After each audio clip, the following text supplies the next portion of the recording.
ஒரு குரு, அவருடைய சங்கம், அந்த சங்கமே பெரிய பாக்கியம். இது எவ்வளோ தூரம் சொன்னால் நம்மளால் ஏற்றுக்க முடியும்னு தெரியல. நீங்களாம் பக்தர்கள்னால சொல்கிறேன். ஒரு குரு வாழக்கூடிய அதே காலகட்டத்தில் நம்ம வாழறதே ஒரு பெரிய பாக்கியம். அது சத்தியம். நிறைய வாட்டி என்ன நீங்கள் வந்து காஞ்சி மகாபெரியவரை பார்த்துருக்கீரா? யோகிராம் சுரத்குமார் மகாராஜா பார்த்துருக்கேளா? ஞானானந்தரை பார்த்துருக்கேளா?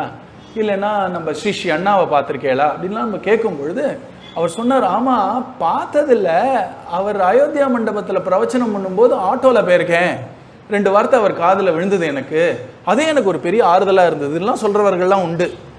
அதே மாதிரி ஆமாம் திருவண்ணாமலையில் பார்த்துருக்கேன் அவரை, அப்படி நடந்து போகும்போது அவர் அது ஏதோ ஒரு மரத்தடியில் உட்காருவார், இல்லைனா தேரடியில் உட்காருவார், அவர் தான் அப்போ தெரியல, பார்த்துருக்கேன், இப்போ நினச்சி பார்த்து பெரிய பாக்கியம் அப்படின்னு நினைக்கிறவர்கள்லாம் உண்டு இல்லையா?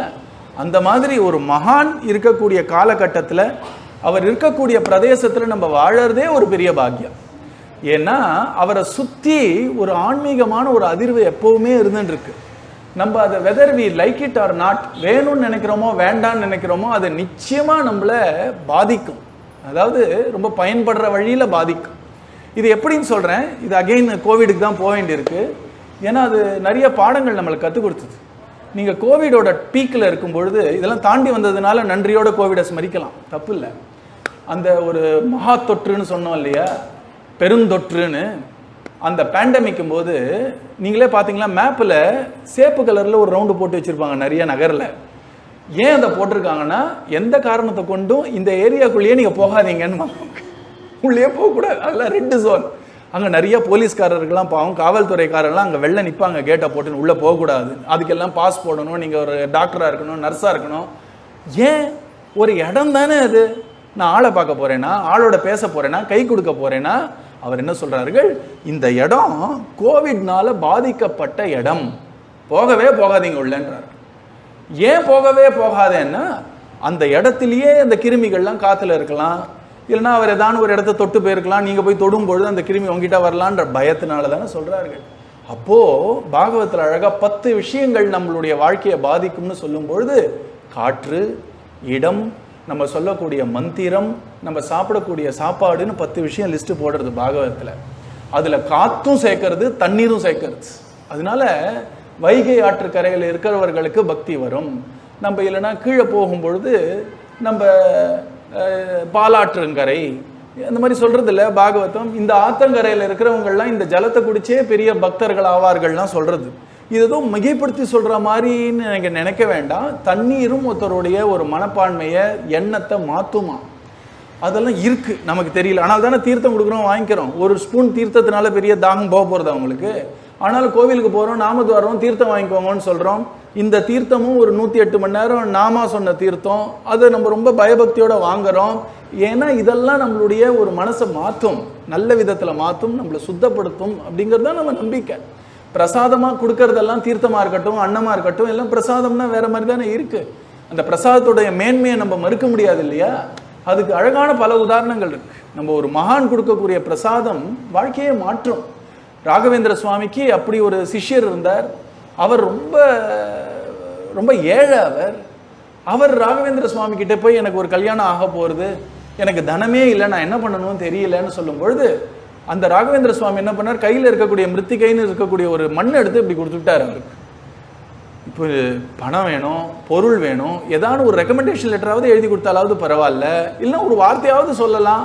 அவர் என்ன சொன்னார், கவலைப்படாத அப்படின்னு ஒரு மண்ணை எடுத்து கொடுத்தார். இவர் சத் சிஷ்யராக இருந்ததுனால அவருக்கு புரியுது, குரு என்ன கொடுத்தாலும் மகாபிரசாதம். மெனக்கெட்டு அந்த மண்ணை எடுத்து தான் மடியில் இருக்கக்கூடிய வஸ்திரத்தில் அந்த மண்ணை மடித்து அவர் பத்திரமா எடுத்து கிளம்பிட்டார் ஊருக்கு. அவ்வளோ நம்பிக்கை அவருக்கு குரு மேலே. அவர் அடுத்து பெரிய மகான் ஆயிட்டார், அது வேற விஷயம். அப்படி போயிட்டு இருக்கும்போது ஒரு கிராமத்தில் ஒரு திண்ணையில படுத்தாராங்க. திண்ணையில படுத்த உடனே அந்த வீட்டில் ஏதோ ஒரு ப்ராப்ளம். இதெல்லாம் சொல்லுவார்கள் இல்லையா, சில ஒரு பிரம்ம ராட்சஸ் பீடி அப்படிலாம் இருக்குது, நம்ம கண்ணுக்கு தெரியல, இருக்கு போல இருக்கு, நம்ம அதை அனுபவிக்கவும் வேண்டாம், இப்படிலாம் இருக்கு போல இருக்கு. அதனால உள்ள இருக்கிறவங்க அந்த ஒரு குடும்பத்தில் அந்த பிரச்சனை வருதுனால குழந்தை பிறந்து காலமாகுமாங்க. கரெக்டாக பிரசவமாற நேரத்தில் இவர் அந்த திண்ணையில படுக்கிறதுனால அன்னைக்கு கரெக்டாக சுகப்பிரசவம் ஆயிடுச்சு. ஆன உடனே அந்த ஜோசியரை பார்த்து மிரட்ட போறார்கள் போல இருக்கு. அவங்களுக்கு எப்படியோ தெரிஞ்சிருச்சு இது ஏதோ ஒரு தெய்வ விஷயத்தினால தான் நடந்ததுன்னு. அவங்களுக்கு அப்போதான் புரியறது இந்த பிரம்ம ராட்சஸ் உடைய அந்த ஒரு பீடை எதனால நிறுத்தப்பட்டதுன்னா, இவர் யாரோ ஒரு மகாத்மா, அவர் கையில ஏதோ ஒரு திவ்யமான வஸ்துனால அது தவிர்க்கப்பட்டது. உடனே இறங்கி வந்தார்கள், அவர் காலில் விழுந்தார்கள். அவர் சொன்னார்கள், நீங்க ஏதோ ஒரு பெரிய விசேஷ வியக்தியா இருக்கணும், நீங்க ரொம்ப விசேஷ மனிதர் நினைக்கிறேன், நீங்க இருந்ததுனால தான் இதெல்லாம் அவாய்ட் ஆச்சுன்னு எங்களுடைய நம்பிக்கை. அவர் சொன்னார், நான் அது மாதிரிலாம் எதுவும் இல்லையே. உடனே அவர்களே கேட்டார்களாம், உங்களை பார்த்தா ஏதோ ஒரு மகான் ஆசிரிச்சவரா இருக்கு, அவருடைய பிரசாதம் ஏதாவது வச்சுருக்கீர்களோ அப்படின்னு. உடனே மடியை திறந்து காமிச்சார், அந்த மண் இருந்துதான். அப்போ அவங்க புரிஞ்சுட்டு அவர் சொன்னார்கள், என் குடும்பத்தையே காப்பாற்றினீர்கள், அதனால அவர்களே பார்த்து ஒரு நல்ல பெண்ணால கல்யாணம் பண்ண வச்சு அவர் நல்ல ஒரு பணக்காரன் ஆக்கிட்டார்கள். ஒரு மண் கையில் கொடுத்த ஒரு மண் இல்லையா. அதனால குருநாதர் கூடிய பிரசாதம்ங்கிறது நம்ம பகவான் யோகிராம் சுரத்குமார் சொல்வார், இட் இஸ் ஆக்சுவலி ஒரு டிரான்ஸ்மிஷன் ஆஃப் கிரேஸ், ஒரு கிருப்பையை கொடுக்கக்கூடிய ஒரு சாதனம். நம்ம தண்ணீர் கொடுக்கணும்னா அதுக்கு ஒரு சாதனம் வேணும். இப்போ தண்ணீரை நல்லா குடிக்க முடியாது. டம்ளர் தண்ணியாக குடிக்கலாம், பாட்டில் தண்ணியாக குடிக்கலாம். அந்த பாட்டில் அந்த தண்ணியை நிரப்பி கொடுக்குறார்கள். ஆனால் பாட்டிலை நம்ம சாப்பிட முடியாது இல்லையா. ஆனால் மகான்கள் என்ன பண்ணுறார்கள், இறை அருள் இல்லைன்னா குரு அருளை ஒரு பழத்து மூலமாகவோ இல்லைன்னா ஏதோ ஒரு விஷயம், ஏதாவது ஒரு மாலையை ஜபம் பண்ணி கொடுத்தாலோ இல்லைன்னா ஏதோ ஒரு இலையை கொடுத்தாலோ ஒரு சின்ன குச்சியை கொடுத்தா கூட அது அவர்கள் அதை வச்சுட்டு நமக்கு ஒரு குருவுடைய அருள், பகவானுடைய அருளை நமக்கு அதை சேர்க்க பண்றாரு. ஒரு சாதனமாக வைத்துக்கொண்டு ஒரு டம்ளர்ல தான் தண்ணி குடிக்க முடியுங்கிறத மாதிரி அந்த மாதிரி அந்த அருளை நிரப்பி கொடுக்கறதுனால அவர்கள் என்ன கொடுத்தாலும் நமக்கு ஒரு பெரிய பாக்கியம் இல்லையா. அப்படிப்பட்டது தான் மகான்களுடைய ஒரு ஆசீர்வாதம், அவர்கள் கொடுக்கக்கூடிய ஒரு பிரசாதம். அதனால தான் சத் சங்கம் எதற்காக வரணும் அப்படின்னு பார்த்தீர்கள் என்றால், முக்கியமான ஒரே காரணம், வேற எங்கேயும் கிடைக்காதது இங்கே தான் கிடைக்கும். என்னது அப்படின்னா, இறைவன் பக்கம் மனசை திருப்புறதுங்கிறது ரொம்ப பெரிய விஷயம். ஒரு அரை செகண்ட் வருதும் ரொம்ப கஷ்டம். உலகத்தினால அதை கொடுக்கவே முடியாது. நீங்கள் 1000 புஸ்தகம் படிக்கிறதுனால அது நடக்காது. இந்த பகவானை நினச்சி மனது கொஞ்சம் உருகிறதுன்னு வச்சுக்கோங்களேன், அதெல்லாம் கிடைக்காது. அது எந்த ஒரு இடத்துல கிடைக்கும்னா மகான்களுடைய சந்நிதியில் தான் கிடைக்கும். நம்ம நாமத்து மேலே இருக்கக்கூடிய ஒரு பிரேமம் இருக்குல்ல, நீங்கள்லாம் ஆசையாக நாமா சொல்கிறீங்க. 12 மணி நேரம் ஏதாவது ஒரே வார்த்தையை திரும்ப சொல்ல முடியுமா யாராலாம்? ஆனால் நீங்கள்லாம் வந்து சொல்கிறீங்கன்னா அது மேலே ஏதோ ஒரு ஈடுபாடு இருக்குது. அந்த ஈடுபாடு நமக்கு எப்படி வந்தது? அதுக்கு பதில் அவர் சொல்லி கொடுக்கல, சொல்லாமல் கொடுக்கறது தான். ஒரு குருவுடைய ஒரு சம்பந்தத்தினால நாமத்து மேலே நமக்கு கொஞ்சம் ஒரு ஈடுபாடு வருது. குருவுடைய சம்பந்தத்தினால பகவான் மேலே நமக்கு ஈடுபாடு வருது. இல்லைன்னா சுட்டு போட்டாலும் வராது அதெல்லாம். ஏன்னா மனதுடைய இயல்பே லோகத்தை நோக்கி போகிறது தான். மனதுடைய இயல்பு அதுதான். இப்போ ஒரு குழந்தைய உட்கார வச்சு, வாடா உனக்கு நான் பஜனை சொல்லித்தரேன் அப்படின்னா அந்த குழந்தை மகா பாடுபட வேண்டியிருக்கு. நான் சத்சங்க குழந்தைகளை சொல்ல, வெளி குழந்தைகளை சொல்கிறேன். அவங்களுக்கு ஏதோ ஒரு டப்பாங்குத்து நீங்கள் சொல்லியே தர வேண்டாம். ரோட்டில் அது 2 வாட்டி நடந்து போயிட்டு வந்ததுன்னா அதான் தாராளமாக ரோட்டில் எல்லாம் நடத்த விடுறாங்களே டப்பாங்குத்தை, வந்து ஜம்முன்னு பாடுறது அந்த குழந்தை.